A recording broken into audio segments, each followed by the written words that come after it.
Bien, buenas noches con todos, bienvenidos. El día de hoy, continuando con esta primera Feria Internacional del Libro y la Lectura, esta noche tenemos la presentación del libro Catatay, Políticas Culturales en la Historia del Perú, 1821-2023, del autor Guillermo Valdizán Guerrero. Tenemos en nuestra mesa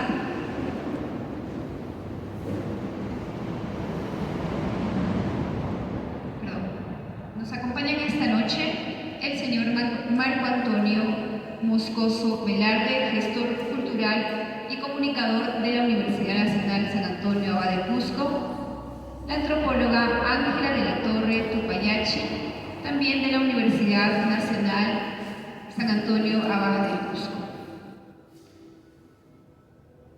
Este libro examina las políticas culturales desde la independencia hasta la actualidad, no solamente como lineamientos estatales o narrativas, sino como proyectos de mediación y subjetivación política, proponiendo una nueva propuesta de concepto de políticas culturales, considerando una perspectiva histórica y de los conflictos sociales. Lo recibimos con un fuerte voto de aplauso.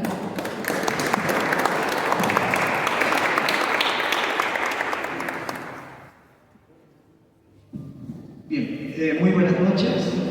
Muchas gracias a quienes se han hecho presentes a esta actividad organizada en el marco de esta primera Feria Internacional del Libro y la Lectura del Cusco. Y para nosotros, como nuestro sur, es muy grato ser parte de la organización de la presentación de este libro de nuestro compañero Guillermo Valdizán, que se llama Catatay.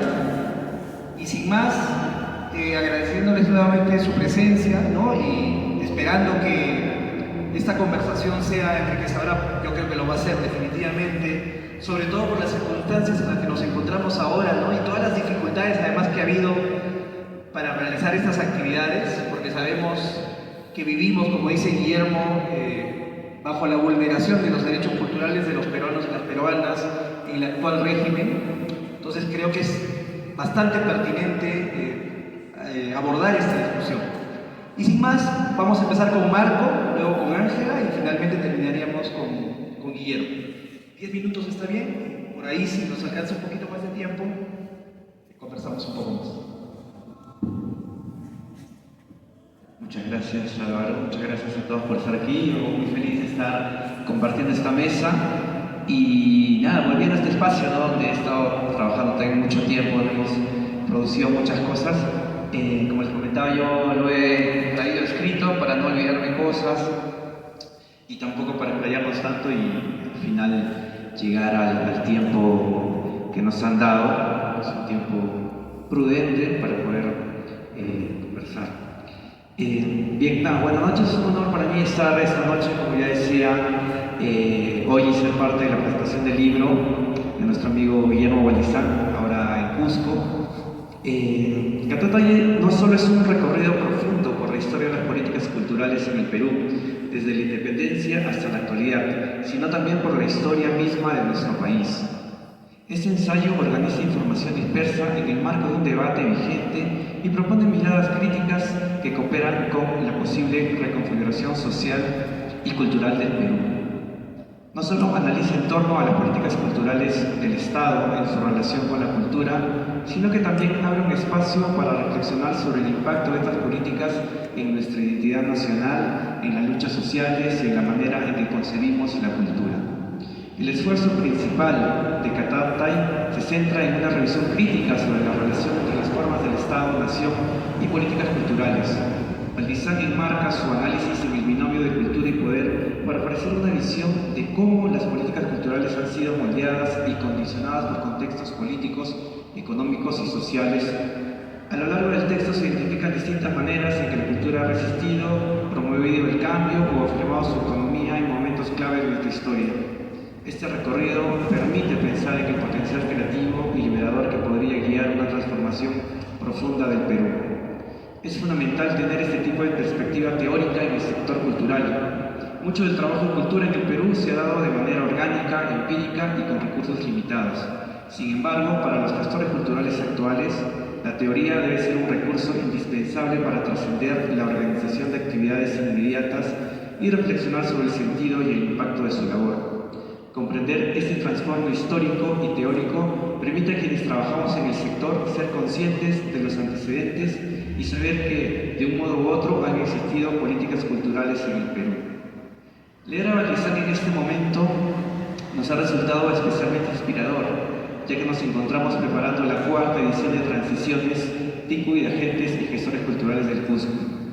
Transiciones pretende ser un espacio para reflexionar, debatir y compartir experiencias sobre las políticas culturales en el contexto actual, tanto local como nacional. Con este TICU buscamos generar un cambio real en la manera en que concebimos y gestionamos la cultura, partiendo de una comprensión crítica del pasado y de las crisis actuales del modelo neoliberal.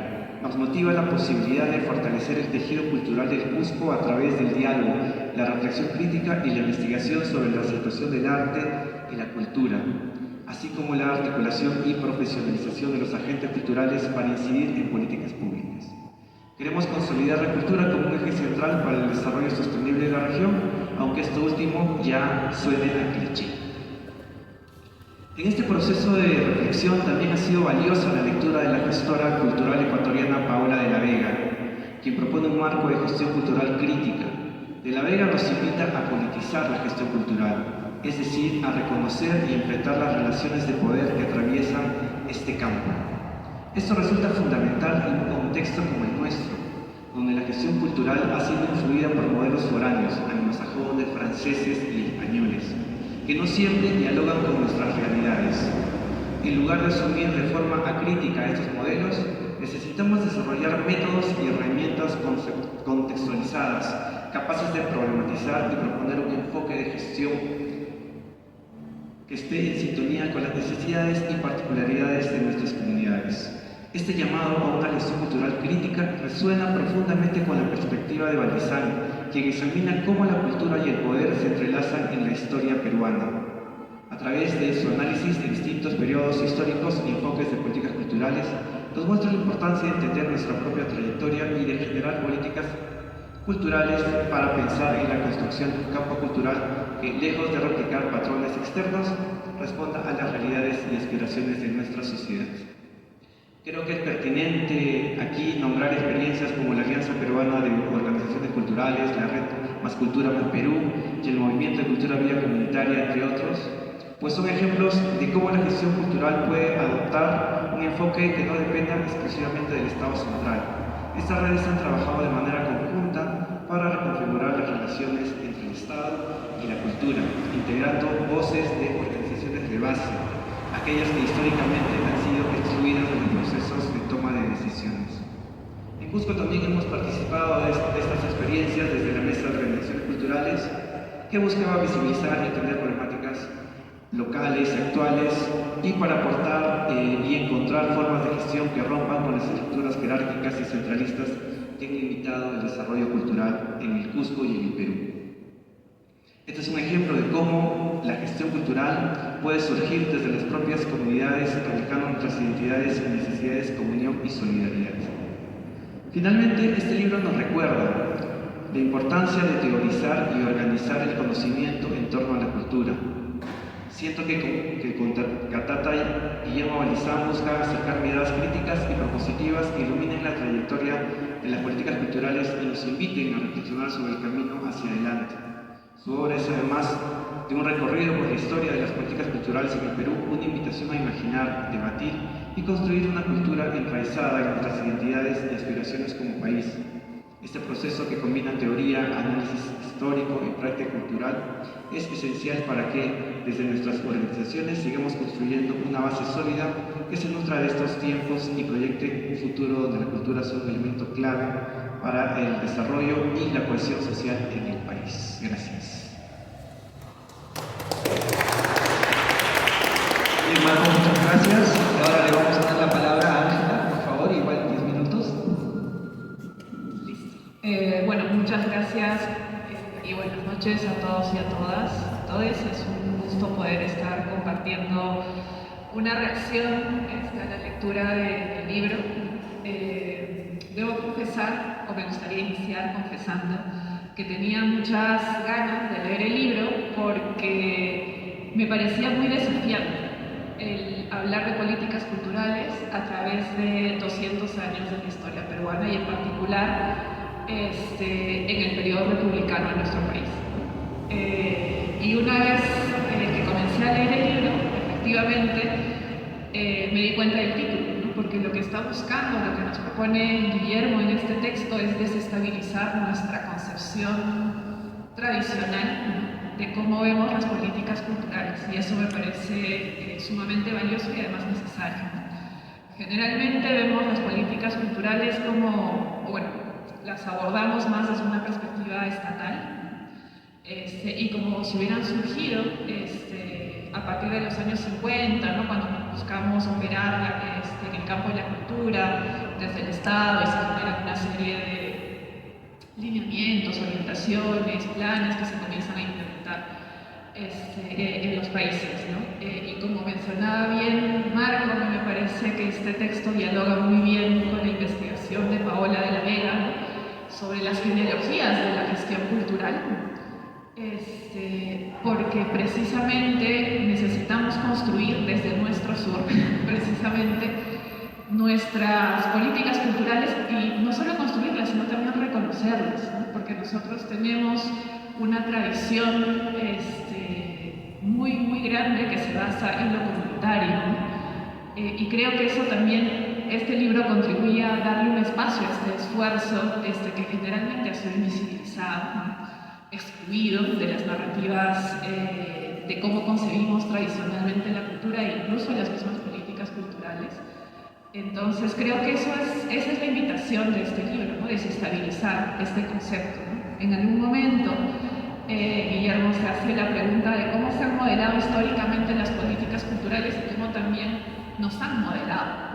Y creo que al ensayar estas 6 categorías que nos ofrece Guillermo al final del libro, ya spoiler, respecto a cómo el Estado puede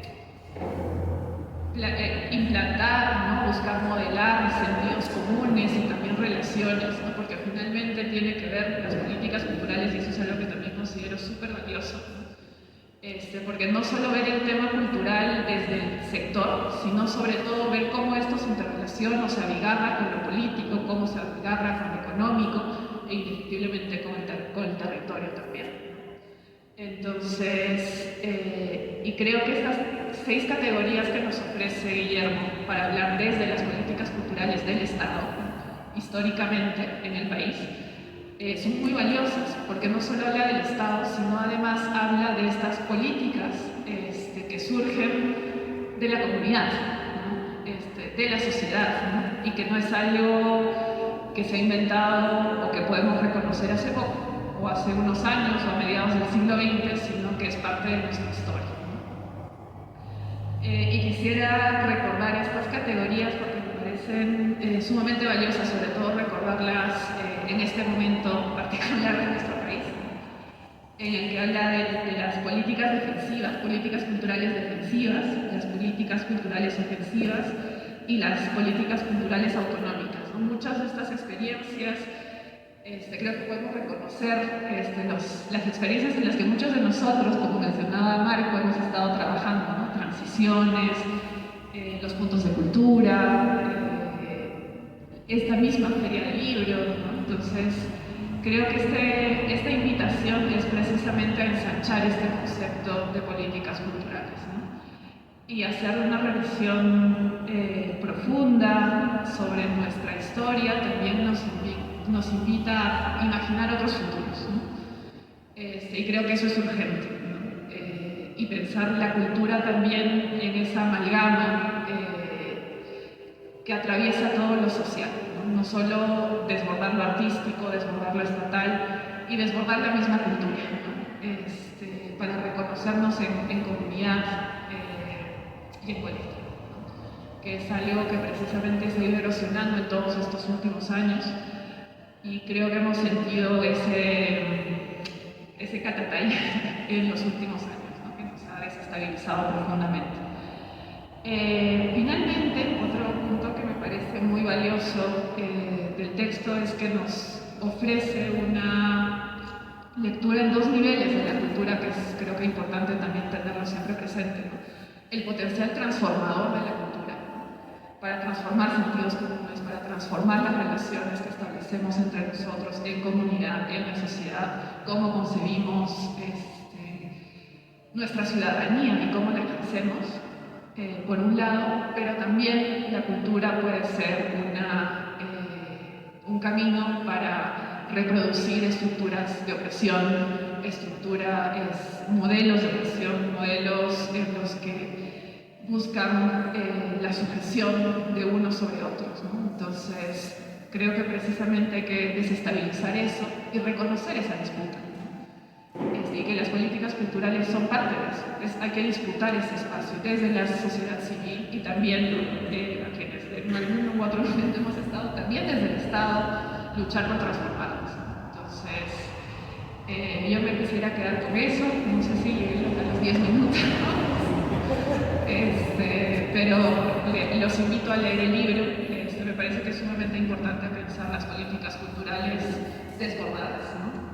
Y pensarlas desde lo social, desde lo político, desde lo histórico, para también poder imaginar el futuro. Muchas gracias, Ángela. Ahora le vamos a dar la palabra al autor del libro, ¿no? Catatay. Ahí está, muchas gracias. Qué gusto estar el día de hoy acá con grandes amigos y gente que admiro mucho también, que ha tenido la disposición de venir acá. Gracias a nuestro sur, gracias a la feria, la primera feria del libro que están haciendo en Cusco y también a la mesa, ¿no? A Marco, a Ángela por haber tenido la disposición de venir acá y de compartir también este espacio de reflexión. Muchísimas gracias por ello, ¿no? Yo en realidad ya me siento eximido de contar pues de qué trata el libro, porque ya ustedes lo han hecho mejor que lo que yo podría hacer ahora, así que voy a saltarme esa parte y si quisiera más bien aprovechar para comentar por qué es importante estar el día de hoy en una presentación de un libro que habla sobre las historias de las políticas culturales en el Perú, ¿no? Pareciera que no necesariamente pues es un tema que está tan de moda, ¿no? Y yo creo que este libro es el esfuerzo personal que en realidad suma un conjunto de esfuerzos de varias organizaciones donde hemos venido participando en las últimas décadas, como bien mencionaban ustedes, ¿no? hace un momento, y de varios esfuerzos que en la actualidad también vienen gestándose, desarrollándose, ¿no? No solamente es un esfuerzo individual, es un esfuerzo colectivo que busca también ir construyendo nuestros propios aprendizajes, ¿no? Después de un tiempo en que hemos venido trabajando en conjunto. Pero creo que hay otro tema que va más allá de nuestros propios esfuerzos y que tiene que ver con en qué momento estamos como país, ¿no? Yo recuerdo que en la última elección nacional que hemos tenido, la gran mayoría de partidos que postularon esas elecciones plantearon eliminar el Ministerio de Cultura, ¿no? Fue uno de los planteamientos y además planteamientos que lo decían en debates públicos, ¿no? Porque no tenía un sentido, porque eso se podía articular con otro ministerio, ¿no? Y entonces lo que uno sentía es que había un vacío de qué sentido tiene ese Ministerio de Cultura para quienes van a tomar decisiones en el país. Tiempo después, hace poco, un ex dictador, Fujimori, fue velado en el Ministerio de Cultura, ¿no? Y cuando pasó eso, yo dije, hay alguien que sí identificó el sentido del Ministerio de Cultura. El sentido que tenía hoy era glorificar al terrorismo de Estado como parte de una política cultural, ¿no? Y creo que ese es un elemento central para pensar por qué quienes hemos venido bregando desde hace mucho tiempo, nosotros estamos diciéndolo desde nuestra experiencia personal, pero estamos hablando de generaciones, de toda una historia republicana que ha venido construyendo una tradición desde las políticas culturales que tienen una vertiente popular, que tienen una vertiente democrática y que necesita reencontrarse con su propia historia, ¿no? Y en realidad el libro tiene como finalidad justamente eso, ¿no? Tiene como finalidad empezar a mirar el debate de las políticas culturales, que no solamente es un debate peruano. En la actualidad ese debate se está dando, ese debate ha sido clave en las elecciones que se han generado recientemente en Estados Unidos, ese debate está siendo clave en varios de los países latinoamericanos, hay quienes hablan de una batalla cultural, hay un tema de discusión que está planteado y que necesitamos mirarlo no solamente desde el presente, porque a veces cuando miramos las cosas desde el presente nos agobiamos, ¿no? Tenemos que empezar a mirarla desde la recuperación de una historia y un conjunto de aprendizajes históricos que tenemos, quienes hemos venido y quienes asumimos que no podemos construir otro tipo de país, otro proyecto de país, si no lo hacemos desde una vertiente fuertemente anclada en las políticas culturales, en la cultura como un proceso, como un lugar de disputa y de transformación del país, ¿no?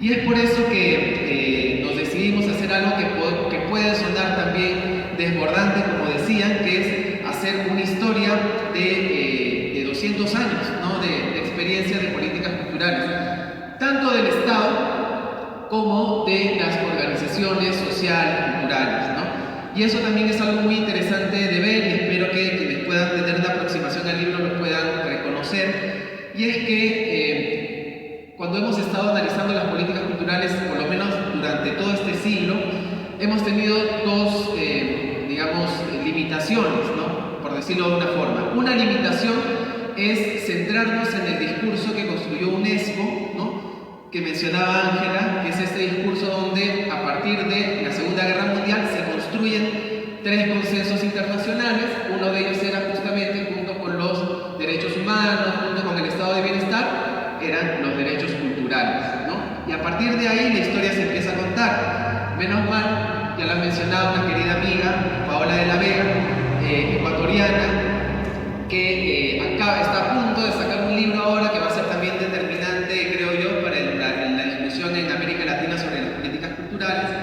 Y es que ese discurso es un discurso que de una u otra forma jugó también para la consolidación de una forma de gobernanza internacional que no necesariamente estaba recogiendo gran parte de las vertientes de construcción política, cultural que estábamos teniendo en nuestros países latinoamericanos, ¿no? Y creo que esa es una limitante. Evidentemente es interesantísimo conocer lo que dice UNESCO y siempre hemos descargado todos los PDF que han colgado para poder revisar y para poder discutir y abordar pues estos temas, pero es una visión y necesitamos reencontrarnos y construir otra visión, ¿no? Y otra limitante que hemos tenido es que justo en ese relato la forma de institucionalizar las políticas culturales en el Perú surgió más o menos del 2000 para adelante, ¿no? Más o menos del 2000 para adelante, y ha tenido un puño importante en el periodo 2010, que se creó el Ministerio de Cultura, hasta el periodo 2020, en que se aprobó la primera Política Nacional de Cultura, ¿no? Y ahí creo que una limitante clave que debemos mencionar es que para poder hacer estos análisis hemos visto mucho al Estado y hemos visto poco a la sociedad, ¿no?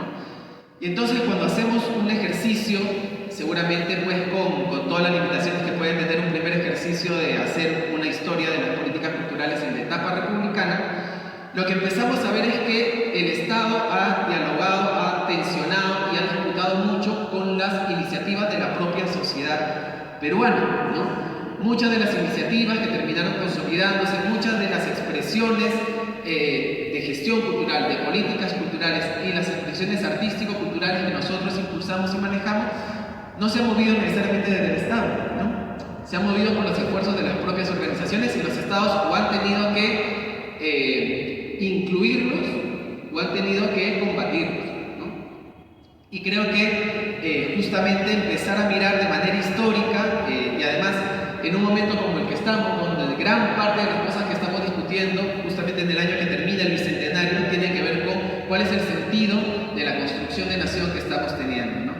Y ya solamente para cerrar decir eso, que lo que planteamos en el libro es que las políticas culturales no son herramientas, no son instrumentos de gestión cultural de especialistas, académicos que han abordado pues, estos temas, sino que principalmente son los esfuerzos de muchas organizaciones sociales, culturales, que a lo largo de 200 años han construido proyectos de nación, ¿no? En algunos casos esos proyectos de nación llegaron al Estado y se pudieron construir desde el Estado con esas herramientas. En algunos casos no llegaron a ellos, pero construyeron otro tipo de instituciones, ¿no? Esa historia de construcción de instituciones, de fundación de procesos, ¿no? Creo que es uno de los esfuerzos que hemos querido plantear para construir un programa a futuro de políticas culturales de los sectores populares, que son justamente los que han sido más fieles con el espíritu principal de la democracia en nuestro país, ¿no? Esperamos que este libro pues, sea un aporte para esos esfuerzos que venimos realizando y que seguramente otros seguirán realizando a futuro. Muchas gracias.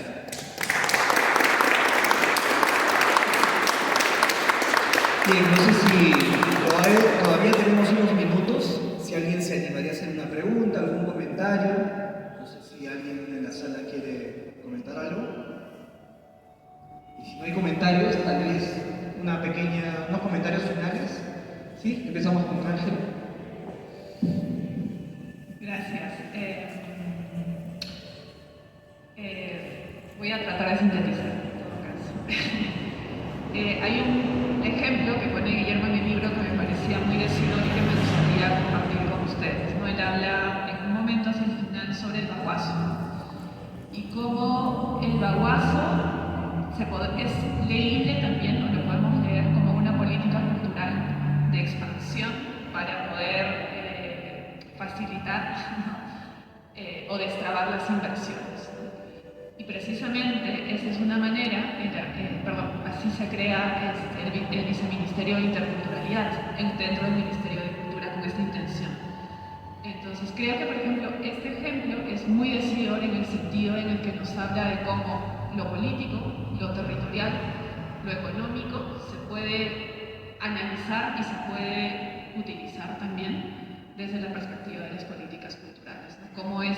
Cómo de complejo es hablar de políticas culturales y no solo hablar desde estos lineamientos, desde los consensos, desde los marcos que nos brinda UNESCO, todas las organizaciones internacionales, o también la herencia que hemos recibido de las vertientes de políticas culturales que vienen principalmente de Europa, sino también reconocer lo que venimos haciendo acá. Entonces, ejemplos como este hay varios dispersos en el libro y creo que nos ayudan, por lo menos a mí, haber leído ese ejemplo fue bastante detonador porque creo que da cuenta, para volverme a repetir por última vez, que da cuenta de lo complejo que es hablar de políticas culturales y lo necesario, no solo como algo que tiene que ver con el arte y que está como tan alejado a veces de la sociedad, sino cómo afecta la vida de las personas y la forma en la que nos relacionamos en nuestro presente, cómo construimos nuestro futuro y cómo nos relacionamos con el medio en el que nos desarrollamos. Entonces, eso sería lo último que quisiera decir para cerrar. Muchas gracias, Ángela. Marco. Sí, justo concuerdo con lo que empezaba Ángela, ¿no? De que esto en realidad te rompe los esquemas de lo que la gente piensa que es política cultural, o piensa que política cultural viene recientemente o desde cuándo se le nombra política cultural, ¿no? Viene mucho más antes, según toda la chamba que ha tenido Guillermo. Es sumamente interesante además leer el libro porque te contextualiza, ¿no? Te contextualiza, aparte que te habla de política cultural, te habla de historia, entonces hay cosas donde te ubicas y digamos datos por ahí que algunas personas no conocen y eso me parece sumamente interesante, ¿no? Contextualizar bien el espacio en el cual habla de qué política, digamos, había en ese tiempo, ¿no? Y justamente también otra cosa de lo que decía Ángela y lo que mucha gente piensa, y justamente yo hablaba un poco de esto, ¿no? De que los gestores culturales que ahora trabajamos en cultura a veces no teorizan, ¿no? Solamente creen que es organizar actividades y ya nombrarse gestor cultural, ¿no? Sino, digamos, tener todo este bagaje de experiencias que ha pasado durante los años, entender, por ejemplo, que también el poder nos impone cosas, ¿no? A partir de todo lo que ha contado, todo lo que pueden leer en el libro, tenemos tenemos manifestaciones culturales impuestas también por el poder, ¿no? Y otras también, como decía hace un rato, combatidas por el poder. Entonces, creo que ese manejo que debemos, digamos, tener los gestores culturales es básico, ¿no? Y de hecho, también falta, digamos, ahora hacer una lectura de todo lo que se ha trabajado, lo que yo decía, sobre todo de las organizaciones culturales, que al final terminó también Guillermo con esa idea, porque creo que todo ese movimiento va a ser un cambio interesante, y creo que escribir un libro de todo lo que está pasando ahora va a ser algo mucho más rico, ¿no? Hacia adelante, creo. Bueno, eso.